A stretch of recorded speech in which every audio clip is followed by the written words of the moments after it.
Voilà, on passe à la troisième partie de la doctrine de la grâce, ce sont les sacramentaux. Notre Seigneur Jésus-Christ nous a aussi donné des moyens spéciaux d'obtenir la bénédiction de Dieu. À part des sacrements, de ces sacrements et des prières, mais on va parler des prières dans la quatrième partie. Donc, comme moyen d'obtenir la grâce, le moyen le plus fort est le sacrement, ensuite les sacramentaux, et ensuite la prière et les dévotions. Ce sont les bénédictions de Dieu faites par l'Église et faites par les prêtres, donc ceux qui ont reçu le pouvoir de bénir. On nomme sacramentaux les bénédictions et les consécrations faites par l'Église, comme aussi les objets eux-mêmes qui ont été bénis ou consacrés. Il y a une différence entre une consécration et une bénédiction.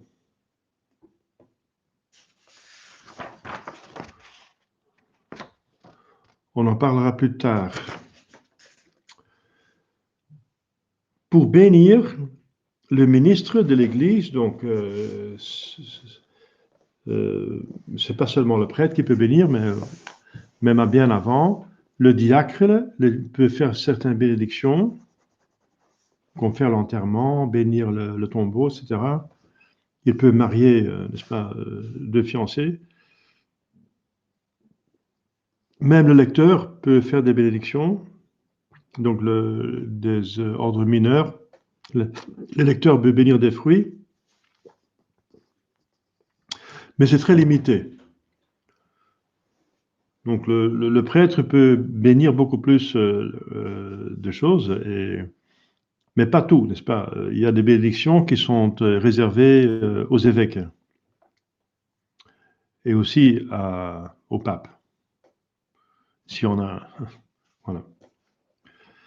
Donc aux évêques, quoique l'évêque peut concéder que le prêtre le fasse dans certains cas, quand l'évêque a des difficultés pour venir, le prêtre peut avoir la juridiction, l'indulgence, la permission de faire les bénédictions qui sont normalement réservées aux évêques ou à des membres d'un clergé, par exemple d'un certain diocèse ou bien d'une certaine congrégation religieuse. Par exemple, la bénédiction du scapulaire par les carmes, eh bien, les prêtres peuvent le faire. C'est concédé à des prêtres, concession. La bénédiction de la croix de Saint-Benoît par les bénédictins, etc. Donc, ils donnent certaines grâces, comme des indulgences, etc. Donc, c'est pour ça que le catéchisme parle du ministre. Donc, c'est pas seulement le prêtre. Le ministre, ça veut dire ministre, ça veut dire le servant. Ça vient de la parole de notre Seigneur Jésus-Christ qui dit « Vous serez les servants les uns des autres. Celui qui est le plus grand sera le servant des autres. » Ministrare, ça veut dire servir. Donc le ministre, c'est le servant. Les ministres qui sont maintenant dans le gouvernement ne se rendent pas compte ce que ça veut dire ministre, l'étymologie. Ils ne se rendent pas compte qu'ils sont au service du bien du peuple et pas au service de leur propre portefeuille. Donc l'étymologie des mots peut être très intéressante. Donc pour bénir le ministre de l'Église, implore la bénédiction de Dieu sur les personnes et les choses, mais selon la manière de faire, des actes et des paroles qui sont réglés dans l'Église, qui sont dans le rituel. C'est un livre qui contient toutes les bénédictions de l'Église. Enfin, la plupart. Il y en a qui sont encore dans le pontifical, qui sont réservés à l'évêque, etc. Mais donc, la plupart se trouvent dans le rituel. Donc il faut suivre le rituel, c'est pour la validité. Si on ne va pas dire les paroles juste, on n'aura pas de bénédiction. Donc on ne peut pas faire n'importe quoi. Donc c'est comme un petit peu comme les sacrements. Il faut un ministre valide pour bénir, pour faire un sacramental. Il faut un ministre avec une ordination valide, ou pour l'évêque un sacre valide. Et ensuite, il faut la juridiction. Il faut recevoir la permission de l'évêque pour le faire. Et ensuite, il faut encore les justes paroles et la juste matière. Donc, il faut suivre. C'est un petit peu comme les sacrements. Les 4 conditions pour la validité des sacrements sont aussi les mêmes conditions pour la validité des sacramentaux. Enfin, la plupart en tout cas. Et la bénédiction des sacramentaux usuels. Donc on peut bénir des personnes, des choses, où on peut se concentrer sur plutôt un exorcisme. Donc il y a plusieurs bénédictions. Eh bien, les bénédictions usuelles de personnes sont la bénédiction du peuple à la messe, que vous connaissez après la messe, ou même avant la messe, l'aspergesme, et après la messe, la bénédiction. La bénédiction des communions. Donc, chaque fois que vous recevez une communion, le prêtre vous bénit avec l'hostie. Corpus Dominus Iesicus, custos eternam tuam in vitam aeternam. Amen. C'est une bénédiction. La bénédiction des fiancés, la bénédiction des relevailles. Une femme qui a mis au monde un enfant peut recevoir cette bénédiction spéciale. La bénédiction de Saint Blaise, le 3 février. La bénédiction des mourants, c'est une bénédiction papale qu'un prêtre peut faire quand il a reçu la délégation. La bénédiction des défunts à la morgue, hein. Le prêtre va donner une bénédiction pour le corps, mais aussi pour l'âme qui est dans le purgatoire, pour lui donner déjà des indulgences. Les bénédictions des malades, des adultes malades, ou des enfants malades, ou des bénédictions d'enfants en bonne santé, hein, pour qu'ils deviennent des bons catholiques en santé de corps et d'âme. Donc il y a plusieurs bénédictions. On peut bénir tout un peuple, n'est-ce pas? Les évêques peuvent bénir tout le peuple ensemble dans des grandes réunions.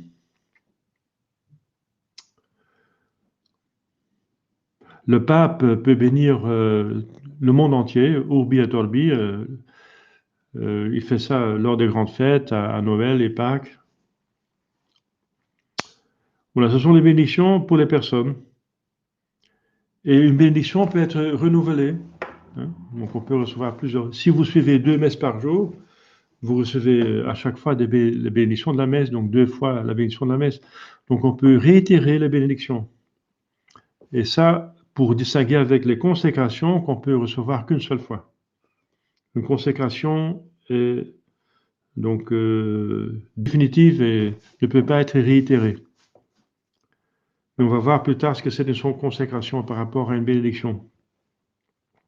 Alors, les bénédictions usitées pour les choses sont les suivantes, les plus connues. Bénédiction de pain, enfin la nourriture, hein, pas à la consécration, bien sûr.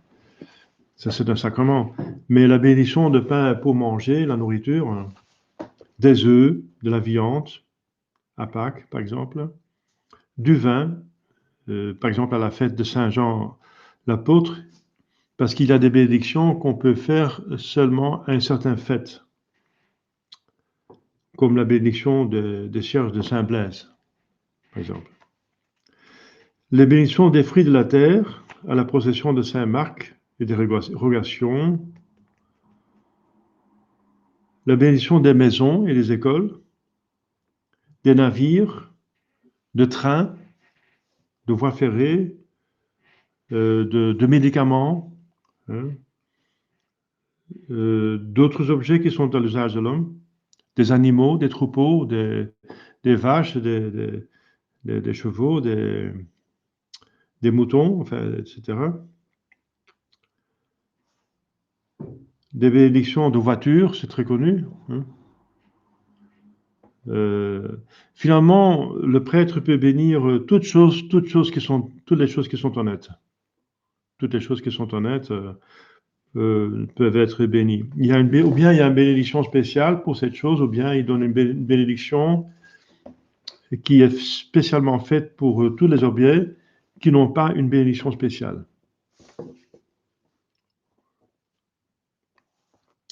Alors, il y a des bénédictions qui sont plutôt des exorcismes, où il y a vraiment un exorcisme attaché de manière explicite.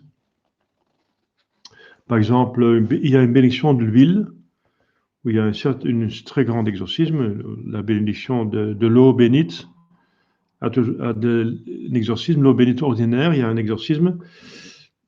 L'eau des rois mages a encore un exorcisme plus fort.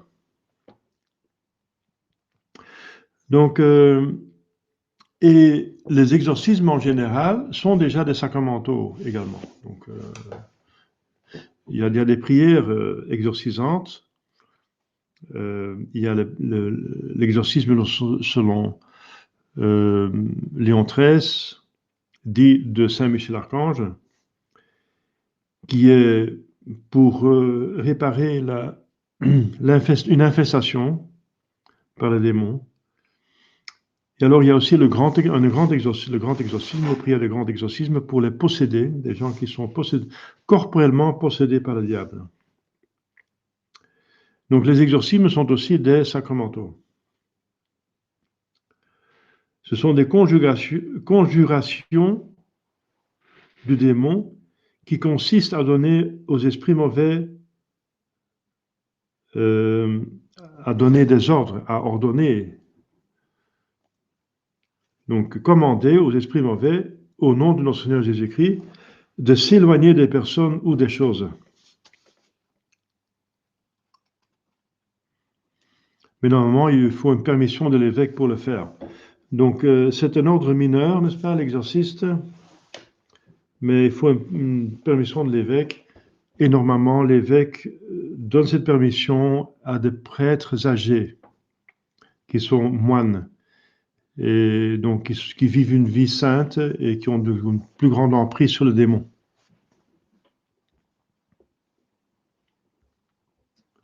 Oui, on parle ici de cordon de Saint-Joseph.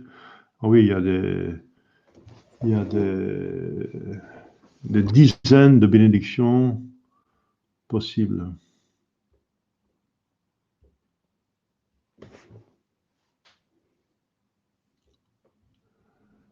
Ouais.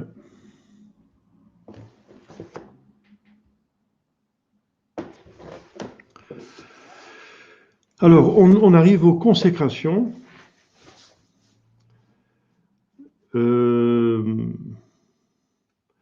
La consécration, c'est une bénédiction spéciale. C'est une bénédiction par laquelle une personne ou une chose est retirée de l'usage profane ou de la situation profane pour une personne et est vouée au culte de Dieu, comme un prêtre ou un calice. Hein. Un calice, on ne peut plus l'utiliser pour boire. Donc c'est retiré de l'usage profane et c'est voué au culte, et c'est d'une manière définitive. Donc il y a 3 éléments pour les consécrations. Donc la prêtrise, il est enlevé de la vie profane, il a une règle de vie, il ne peut plus se marier, etc. Il doit lire le bréviaire, il ne peut plus assister au spectacle, et ensuite enlevé de l'usage, enfin de la vie profane. Ensuite, voué au culte de Dieu et définitif. Figurez-vous que le baptême, c'est une consécration. Parce que ça convient, ça vérifie, ça réalise les 3 conditions. Parce que par le baptême, on est enlevé du monde païen, on est voué à Dieu, au ciel, qui est un culte, dans le ciel il y a un culte, et c'est définitif, parce que c'est une marque indélébile. Donc le baptême, c'est une consécration à Dieu, et puisqu'on n'a pas de père sans avoir une mère, c'est en même temps une consécration à la Sainte Vierge. Donc si vous faites une consécration à la Sainte Vierge, ce n'est pas la première. Il y en a qui disent, je vais faire pour la première fois la consécration à la Sainte Vierge. Non. Le baptême lui-même est déjà une consécration à Dieu et à la Sainte Vierge. Donc toute consécration à la Sainte Vierge, c'est un approfondissement, une explicitation de la consécration que nous avons reçue par le baptême. Donc on se consacre pas pour la première fois si on est déjà baptisé. Donc strictement parlant, les gens ne se rendent pas compte, mais ils sont déjà consacrés à la Sainte Vierge comme esclaves et toutes les consécrations que vous pouvez imaginer par le baptême. Mais on peut l'expliciter et le vivre, et l'exprimer et l'approuver, parce qu'on a été baptisé, la plupart de nous, en tant que bébé, sans le savoir. Donc c'est bien de l'expliciter, de l'approuver, de le confirmer. Voilà. Les consécrations usitées pour les personnes sont la consécration des papes, des empereurs, des rois. Bon, ça se fait rarement maintenant, parce que la consécration d'un empereur se fait normalement par le pape, justement. Il n'y en a pas de pape en ce moment. La consécration des abbés et de religieuses. La consécration de religieuses peut se faire par un évêque, ou même par un prêtre délégué. Voilà. Donc la consécration des prêtres et des évêques, c'est un sacrement. Hein. Donc la consécration d'un pape, c'est une sacramentale. C'est pas un sacrement. Ou ça, on appelle ça une intronisation du pape. Les consécrations usitées pour les choses sont, par exemple, la bénédiction de l'eau, donc l'eau bénite, des fonds baptismaux, le samedi saint, des cierges, surtout les cierges de la Chandeleur, le cierge pascal, le cierge de Saint-Blaise, des cendres, le mercredi des cendres, des rameaux, dimanche des rameaux, la consécration des saintes huiles, le jeudi saint à la cathédrale, donc par l'évêque, des calices, la bénédiction des ornements sacerdotaux, les croix, les images, les rosaires, les médailles, les bannières, les drapeaux, enfin la bénédiction et la consécration des lieux, c'est-à-dire des églises, chapelles, hôtels et cimetières. Donc tout ce qui est voué au culte de Dieu, tout ce qui sert au culte divin, est plutôt une consécration qu'une bénédiction. C'est une bénédiction consacratoire.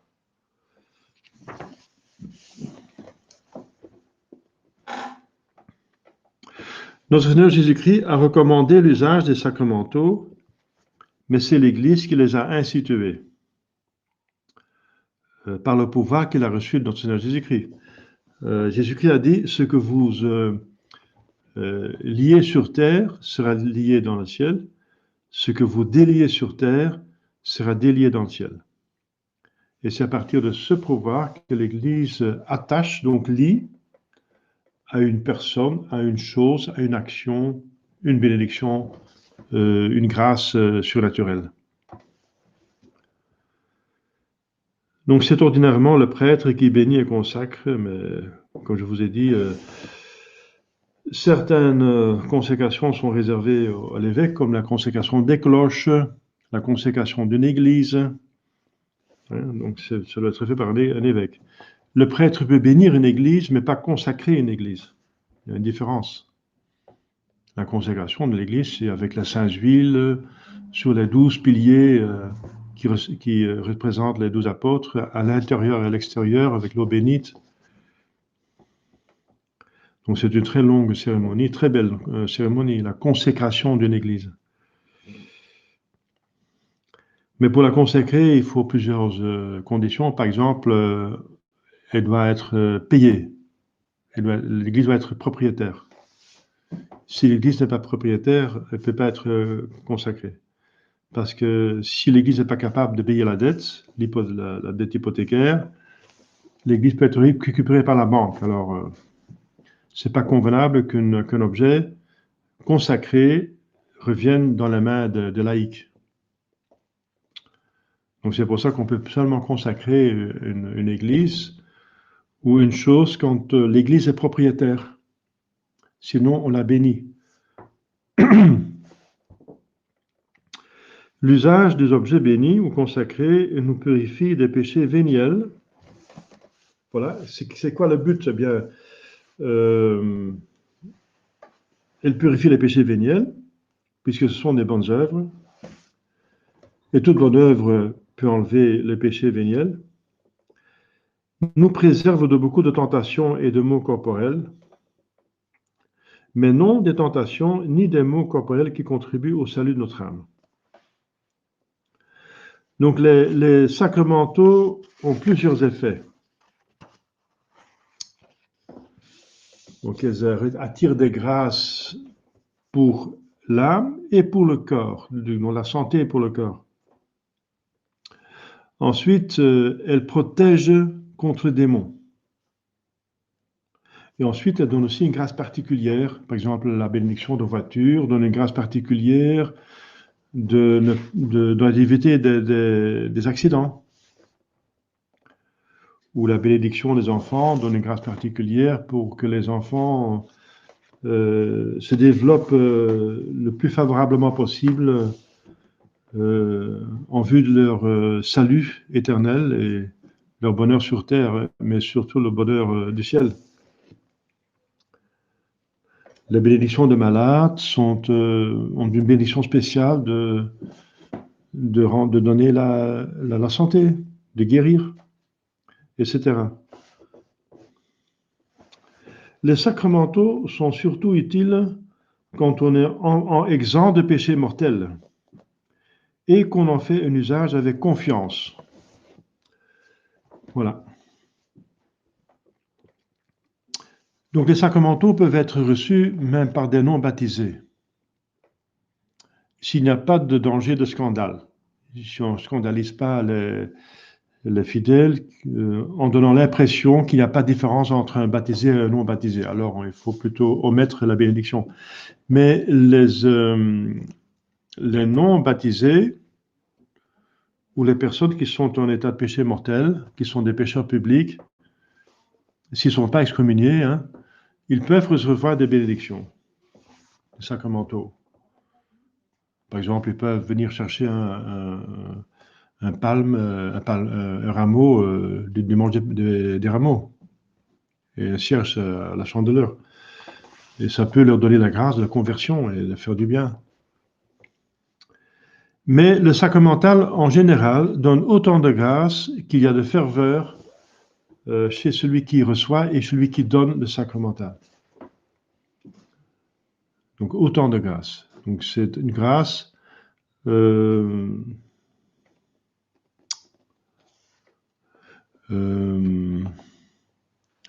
ex opere operantis. C'est pas comme un sacrement qui donne des grâces ex opere operato, donc par l'œuvre elle-même. Le sacrement, quand il y a bien fait validement, il donne la grâce en tant que tel. Donc si la consécration est bien faite, Jésus-Christ est là. Donc Jésus-Christ est là totalement. Mais la bénédiction d'une personne, par exemple, donne autant de grâce qu'il y a une ferveur parmi les personnes qui sont là. Surtout celui qui donne et celui qui reçoit.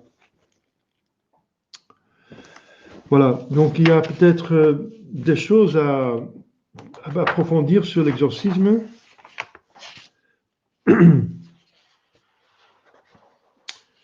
c'est un chapitre à part, les exorcismes, éventuellement, parce que surtout maintenant que le diable, à partir de 1884, il a reçu plus de force sur les prêtres, sur l'Église, selon la révélation de Léon XIII. Eh bien, on voit qu'il y a effectivement beaucoup d'influence diabolique d'action diabolique dans la société et même dans l'Église, parce qu'il s'attaque à l'Église, bien sûr. Et un exorcisme, c'est une protection. L'exorcisme, par exemple, de Léon XIII peut être fait par des laïcs, sauf le Dominus vobiscum et cum spiritu tuo, donc le Seigneur soit avec vous et avec votre esprit. Ça, c'est plutôt, ça, on peut pas, c'est réservé aux prêtres, mais tout l'exorcisme de Léon XIII peut être dit par des laïcs, mais ça n'a pas autant de force que si c'est fait par un prêtre. Alors, ce n'est pas un sacramental, mais plutôt une prière. Mais tout laïc peut chasser le diable. Quand il est tenté, il peut dire diable, va-t'en au nom de notre Seigneur Jésus-Christ.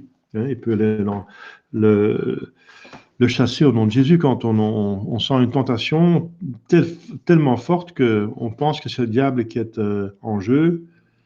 Parce que fondamentalement, Saint Jacques dit, nous sommes tentés par nos propres passions, nos propres concupiscences. Donc, ce n'est pas toujours le diable qui fait le mal, c'est nous-mêmes aussi. Mais c'est vrai que souvent, sinon pas toujours, le diable met de l'huile sur le feu, hein, donc il en profite. Hein. Donc, et une infestation, c'est une action, on voit des phénomènes autour de nous, des circonstances qui sont tellement mauvais, et c'est tellement nombreuses, n'est-ce pas? Des phénomènes, des circonstances tellement nombreux qu'on pense que le diable est dans le jeu. Et on tombe malade, on perd son travail, on perd ses amis, on ne réussit à rien, le dossier il est perdu dans le dossier chez les autorités, le fonctionnaire est malade, ça dure, n'est-ce pas? On a encore des contretemps, on a des accidents, on a des malheurs, il n'y a rien qui va. Alors, si c'est trop, n'est-ce pas? Si c'est trop, eh bien, on peut penser à une intervention diabolique. Ça s'appelle une infestation. Une infestation, c'est une action, visiblement, on peut vraiment vérifier que c'est le diable qui est en jeu. Alors, alors on est infesté. La possession diabolique, c'est pire, c'est que si le diable, il a pris la direction du corps, le corps est animé par l'âme, normalement. Mais puisque le diable est plus fort que l'âme, il peut prendre la direction du corps, le gouvernement du corps, et, disons, lier l'âme hein, dans son propre corps, de façon que c'est plus lui qui dirige le corps, mais c'est le diable. Ça, c'est la possession diabolique. On peut le comparer avec un carjacking. Hein.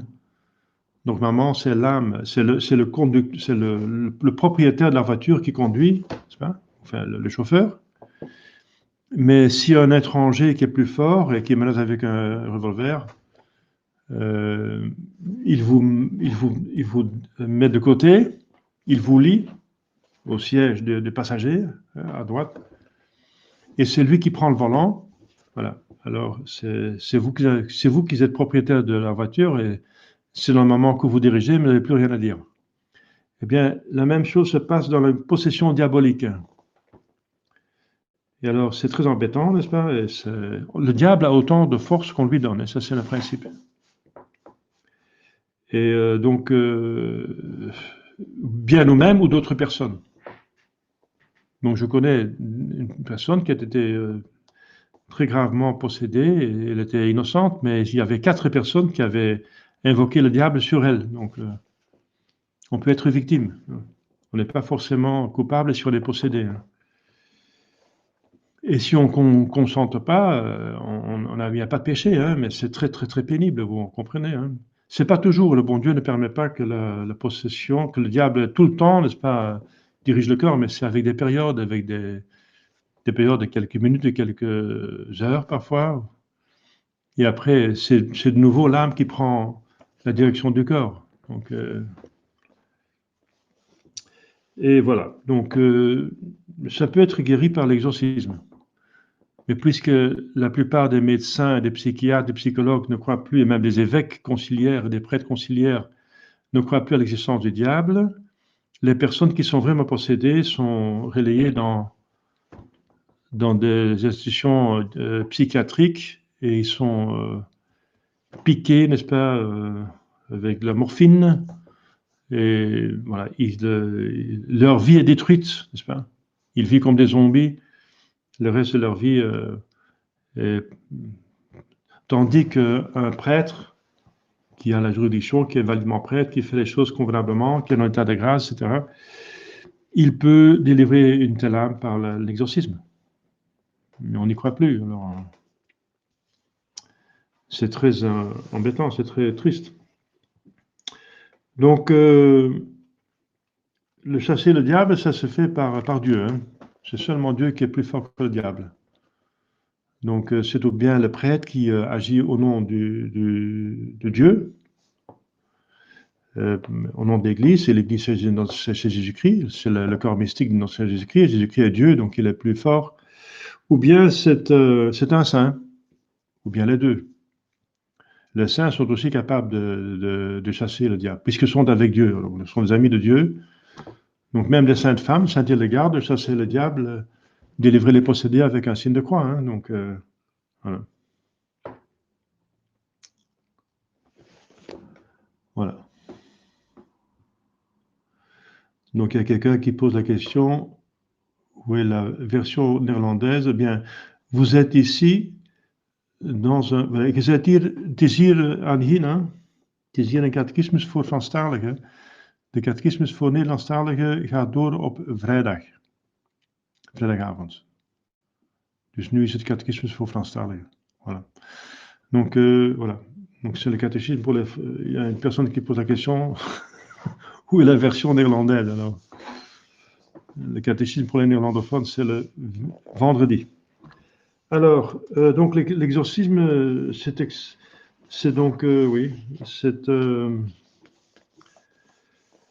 toujours possible, même s'il n'y a pas de juridiction ordinaire, l'Église ne peut pas perdre le pouvoir de chasser le diable, puisque c'est dans l'Évangile. Jésus lui-même, il dit, à ces signes, on vous reconnaîtra d'être les vrais disciples de moi, de Jésus-Christ. C'est vous parlez en langue, vous guérissez les malades, vous chassez les démons, voilà. Vous chasserez les démons. Si on ne chasse plus les démons, on a perdu un signe, une note de l'Église. Les maladies, on peut les guérir. Personnellement, j'ai guéri avec l'extrême-onction 3 patients terminaux. C'était dans les palliatives. Avec l'extrême-onction, ils étaient guéris dans quelques jours. Donc l'extrême-onction, elle fait, entre autres, pour guérir les personnes. Ça marche. Et parler en langue, eh bien, c'est bien le don extraordinaire qu'a eu, par exemple, aussi Padre Pio. Il connaissait toutes les langues. C'est plutôt rare. Ou bien le don ordinaire, c'est Dom Guéranger qui en parle, que le don extraordinaire que l'Église avait au début, j'espère de parler en plusieurs langues, ou quand Saint Pierre parlait, que tout le monde comprenait la langue, eh bien, une fois que l'Église s'est établie dans le monde entier, elle parle toutes les langues. Parce que les missionnaires apprennent les langues là où ils vont. Donc le miracle des langues se fait toujours dans l'Église. Mais ce don extraordinaire existe toujours. Hein, donc, comme je dis, par exemple, le dernier qui était connu, c'était Padre Pio qui comprenait toutes les langues, même le néerlandais. Oui, la glossolalie. C'est autre chose, la glossolalie. La glossolalie, c'est autre chose. C'est le don des langues, c'est à la Pentecôte que Saint Pierre et les apôtres parlaient en langue que tout le monde comprenait et que l'Église comprend aussi des langues qu'elle n'a pas apprises, comme le Père des Pio. La glossolalie, c'est autre chose. C'est que pris par l'Esprit Saint, c'est l'Esprit Saint, on commence à parler des langues qu'on n'a pas appris et on ne comprend pas soi-même ce qu'on dit. Voilà. Mais c'est une sorte de prière qui édifie l'âme. Et les autres qui comprennent la langue, ils sont édifiés aussi par ce que vous dites. Ça, c'est la glossolalie. C'est pour ça qu'il y a un autre don, c'est l'interprétation des langues. Puisqu'on ne comprenait pas ce qu'on disait soi-même, il y avait d'autres qui n'avaient pas non plus appris la langue, mais qui comprenaient ce que l'autre disait et qui devaient donc interpréter ce que le Saint-Esprit avait dit. Et c'était très édifiant. Mais ces dons sont tombés en désuétude au cours des années, des siècles, puisque les pères de l'Église ont développé des doctrines, les saints ont développé des livres et des doctrines. Et maintenant, à l'époque, il n'y avait pas de livre de saints, il n'y avait pas de livre de pères d'Église, il y avait seulement l'Écriture sainte et la prédication des apôtres, c'était tout. Il n'y avait pas de livre. Sauf ces deux Anciens Testaments, mais c'était pas vraiment à point, quoi. Donc, on avait besoin de certains dons pour s'édifier, pour être édifiés. Eh bien, les fidèles sont maintenant édifiés par les livres des saints. Par exemple, un livre, La dévotion parfaite, le traité de la dévotion parfaite de la Sainte Vierge Marie, par Saint Louis-Marie de Montfort, c'est magnifique. Mais ça n'existait pas pour les premiers chrétiens. Par exemple, l'imitation de Jésus-Christ, ça n'existait pas. Tous les livres des saints, la montée du Carmel par Saint-Jean-la-Croix, le château intérieur, l'histoire d'une âme de Thérèse de Lisieux, l'introduction à la vie dévote de Saint François de Sales, ça n'existait pas.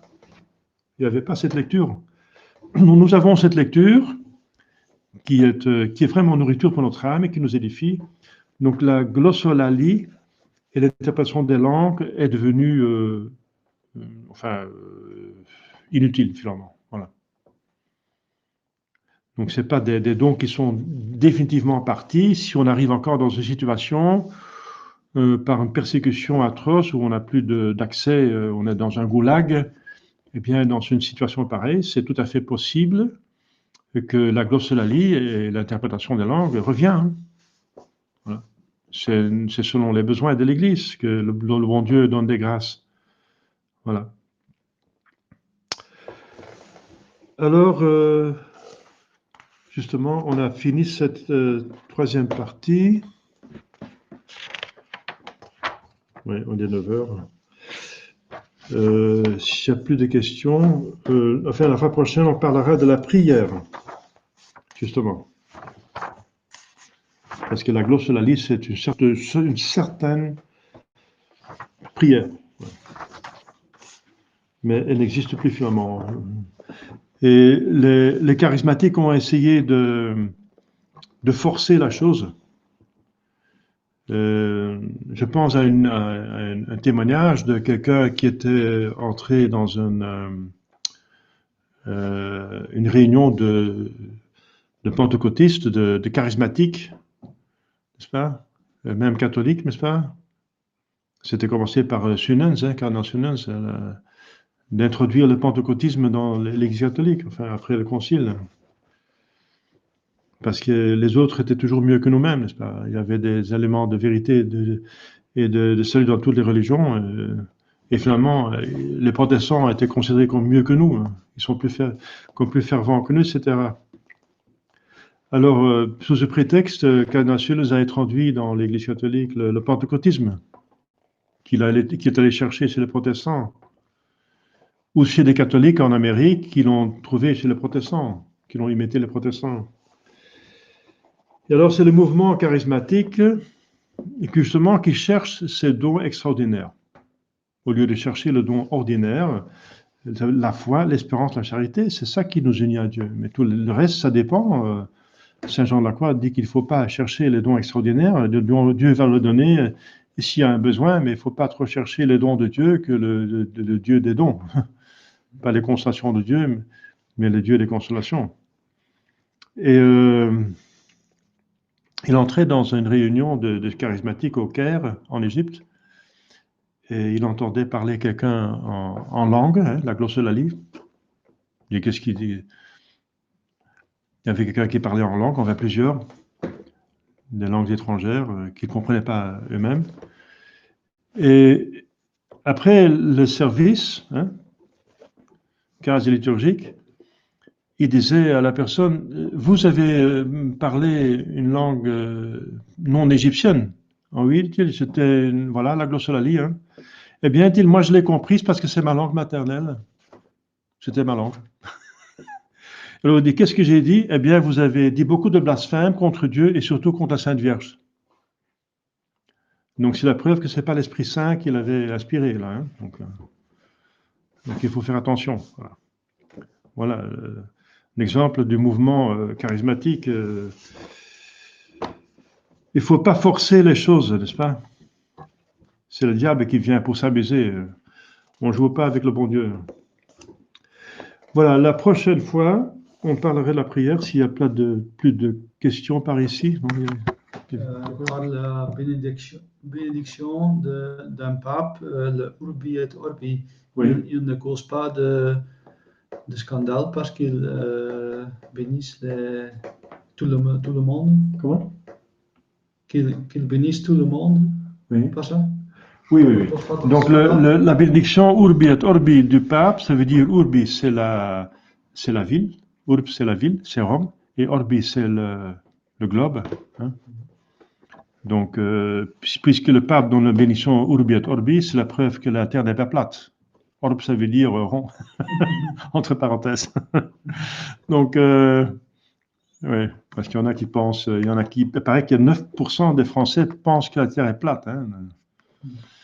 Une autre, enfin, il y a plusieurs preuves naturelles et scientifiques que la terre est ronde, bien sûr. Mais même des preuves surnaturelles. La Sainte Vierge, quand elle est apparue à Sainte-Catherine-Labouré, elle se trouvait sur un globe. Hein. Et c'était pas plate, c'était un globe rond. Voilà, enfin, entre parenthèses. Eh bien, donc le pape donne la bénédiction Urbi et Orbi, ça veut dire pour la ville et pour le monde entier. Et alors vous dites, est-ce que c'est pas un scandale parce qu'il bénit tout le monde? Ça veut dire les pécheurs et les païens et tout le monde? Non, c'est pas ça. Ça veut dire il donne la bénédiction à tous ceux qui veulent, à tous les catholiques de Urbi et Orbi, de la ville et du monde entier. À tous ces fidèles, enfin, à tous ces ouailles. Et éventuellement, à des personnes qui sont de bonne volonté, qui veulent bien recevoir, eh bien, ils reçoivent aussi. Parce qu'on peut, comme je dis, donner des sacramentaux à des non-baptisés, à condition qu'ils soient bien disposés, hein, qu'ils n'en abusent pas. Donc, quand le pape donne la bénédiction Urbi et Orbi, ce n'est pas à tout le monde. C'est bien au monde entier, mais pas tout le monde sur le monde entier. C'est-à-dire, dans le monde entier, les catholiques qui sont là et qui veulent bien le recevoir, parce que l'Église est maintenant sur le monde entier. C'est beau que le Père de la chrétienté bénit tout le monde en une fois. C'est magnifique. C'est une joie, n'est-ce pas, d'avoir un pape. J'ai connu ça quand j'étais jeune, Pie XII, etc. Donc, je me rappelle, j'avais 8 ans quand il donnait la bénédiction par la radio. Alors, c'était à l'époque. Bon, voilà, bonne question. Le repos de l'esprit, est-ce toujours bon? Je ne connais pas cette expression, c'est encore une expression moderne, je pense. Hein. C'est quoi le repos de l'esprit? C'est un terme charismatique, je pense. Hein. C'est pas un terme catholique, le repos de l'esprit. Hein. Parce qu'un esprit n'a pas besoin de repos. Voilà. Un esprit n'est jamais fatigué. La fatigue vient du corps, donc c'est déjà un terme qui n'est pas catholique. Hein. On va jamais utiliser le terme de repos de l'esprit, ou sinon c'est un repos qui est donné par un esprit à un corps. Ça, c'est autre chose. Mais le repos de l'esprit. Les gens qui tombent dans le... Oh là là là là là là là là, c'est n'importe quoi. Non. Et qui tombent en arrière. Non. ça c'est tomber en arrière, c'est une marque de damnation. Dans l'Écriture sainte, tous ceux qui tombent en arrière sont damnés. Donc c'est comme le grand prêtre Élie. Le grand prêtre Élie était condamné par Dieu parce qu'il ne donnait pas une bonne éducation à ses fils. Ses fils qui scandalisaient le peuple, il ne corrigeait pas ses fils. Et le prophète Samuel a dit que Dieu l'avait donc condamné. Et lorsqu'il avait appris que Israël était défait, donc avait subi une défaite de la part des Philistins, que l'arche de Dieu était prise par les Philistins et que ses deux fils étaient morts, il est tombé en arrière. Voilà, il est tombé en arrière, il est mort.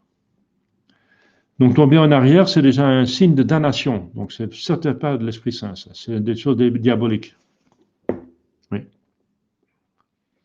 Et donc le repos de l'Esprit et tomber en arrière, ce sont tous des termes de charismatisme moderne qui est diabolique, carrément diabolique. C'est pour ça que Garabandal ne peut pas être bon, impossible. Puisqu'il y a plusieurs prophéties qui n'ont pas été réalisées, que le signe, l'avertissement viendra avant la mort de Padre Pio, etc., que celui-là ne valait pas mourir avant de voir la croix, le signe, l'avertissement. Ils sont tous morts et l'avertissement n'est pas venu. Et les voyants tombent en arrière. Donc ce sont tous des signes du diable. Donc Garabandal est faux. Donc, oui, il y a beaucoup de diablerie actuellement. Hein. Donc il y a une fausse mystique du diable. Hein. C'est vrai. Il faut en parler pour démasquer le diable. Ouais. Ça c'est sûr. C'est certainement, sans aucun doute, tomber en arrière, c'est tomber, on ne voit pas.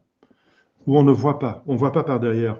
Donc nous, on marche par la foi.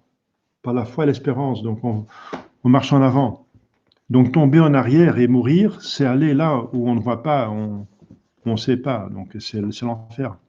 C'est le purgatoire, l'enfer. C'est pas bien. Il faut marcher, il faut aller vers la vue où on voit. C'est le minimum. Donc le repos de l'esprit, c'est pas un bon esprit, ça. Ça n'existait pas avant le concile. Ça n'a jamais existé, des choses pareilles. Donc c'est quelque chose de neuf. Et il n'y a rien de neuf dans la vraie Église. Voilà. Donc c'est une bonne question, hein, il faut en parler. Hein. Il faut effectivement démasquer le diable. C'est un grand artiste, donc il a inventé beaucoup de nouveautés. Hein. Il invente toujours des nouveaux trucs pour attraper les gens, hein, pour les divertir et pour les séduire.